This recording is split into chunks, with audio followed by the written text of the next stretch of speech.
আমাৰ দাবী মানিব লাগিব বিটিআৰ চৰকাৰ হায় হায় ভোগাপত মেৰামতি কৰক ভোগাপত মেৰামতি কৰক আমাৰ চৰকাৰ মুৰ্দাবাদ নৱশৰণীয়া মুৰ্দাবাদ নৱশৰণীয়া মুৰ্দাবাদ। গতিকে এই পথাৰৰ মাজৰ এটা ৰাস্তা PWD ৰাস্তাত আমি থিয় হৈ আৰু এইটো ৰাস্তাৰ এটা নাম আছে যিটো নাম দিয়া হৈছে মদন ৰাউতা পথ। এই মদন ৰাউতাৰ নামত নামাকৰণ কৰা এটা ঐতিহাসিক ৰাস্তা যিটো ৰাস্তাত আমি আজি প্ৰতিবাদ কৰিব লগা হৈছে ন্যূনতম সুবিধাখিনিৰ কাৰণে। যে আজি দেখা গৈছে যে আচলতে আমাৰ এই জালা অঞ্চলত বা আমাৰ অঞ্চলত বিভিন্ন সময়ত আমি দেখিছোঁ যে আচলতে উন্নয়নৰ বিভিন্ন অসুবিধা আছে, বিভিন্ন সমস্যা আছে। আমি অন্যান্য সমস্যাবিলাক ধৰা নাই যে ন্যূনতম যিখিনি মানুহৰ অধিকাৰ বুলি যাক কোৱা হয়, ন্যূনতম যিখিনি অধিকাৰ, ন্যূনতম যিখিনি মানুহৰ যাতায়াত বা যোগাযোগৰ যিখিনি সুবিধা, এই যাতায়াত আৰু যোগাযোগৰ যিখিনি ন্যূনতম সুবিধা সেইখিনি হ'ল মূল ৰাস্তাটো। আজি এনেকুৱা এটা সময়ত বিজ্ঞান প্ৰযুক্তিৰ ইমান উন্নয়নৰ সময়ত আমাৰ এই অঞ্চলৰ ৰাইজে এনেকুৱা এটা দুৰ্ভোগ ভুগিব লগা হৈছে যিটোৰ কাৰণে আমি চৰকাৰক বিশেষকৈ এই বৰ্তমানৰ যিখন চৰকাৰ বিজেপিৰ লগত যিখন চামিল হোৱা চৰকাৰ, এই চৰকাৰখনক এই অঞ্চলৰ ৰাইজে অন্তৰ উজাৰি তেওঁলোকক ভোট প্ৰদান কৰিছিল আৰু অন্তৰৰ পৰা তেওঁলোকক উন্নয়নৰ এটা পৰিৱৰ্তনৰ কাৰণে ইয়াত ভোট দি তেওঁলোকক জয়যুক্ত কৰিছিল।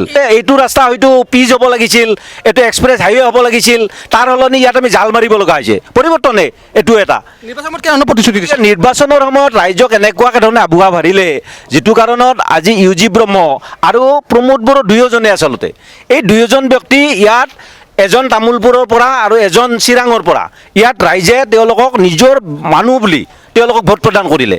কিন্তু আজি দুয়োজন ব্যক্তিকে আমি জালাহৰ ন্যূনতম যিখিনি সুবিধা, ন্যূনতম যিখিনি সমস্যা, এইখিনি ন্যূনতম এইকাৰণে কৈছোঁ যে এই অঞ্চলত যথেষ্ট সমস্যা আছে, যথেষ্ট আমাৰ অসুবিধা আছে। কিন্তু আমি এই ৰাস্তা ঘাটৰ যিখিনি যোগাযোগ আৰু যাতায়াত এইটোক প্ৰধান আৰু 1 নম্বৰ সমস্যা বুলি ধৰিছোঁ।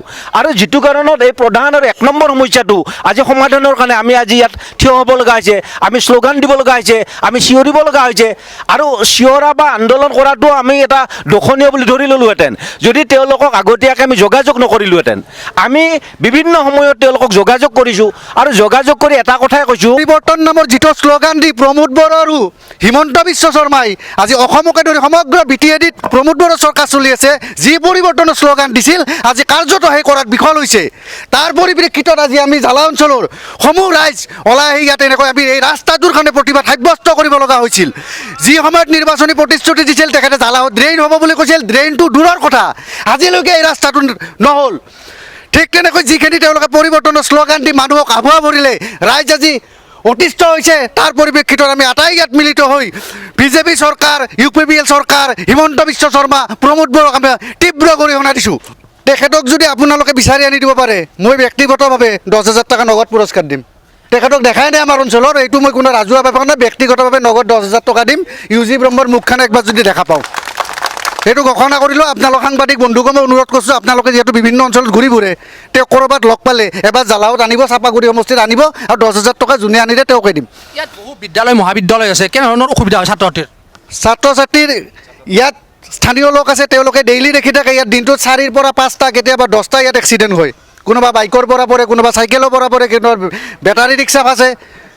এইটো এটা নিত্য নৈমিত্তিক ঘটনাত পৰিগণিত হৈছে ইয়াত যিখিনি দুৰ্ঘটনা হয়। দাবী কি আপোনালোকৰ? আমাৰ দাবী হ'ল ৰাস্তা ঘাট হ'ব লাগে। মূল কথা হ'ল ৰাস্তা ঘাট লাগিব। উন্নয়নৰ মিছা শ্লোগান দি চৰকাৰত আহি ক্ষমতাত থাকিব নালাগে, আৰু যদি চলাব নোৱাৰে তেওঁলোকে পদত্যাগ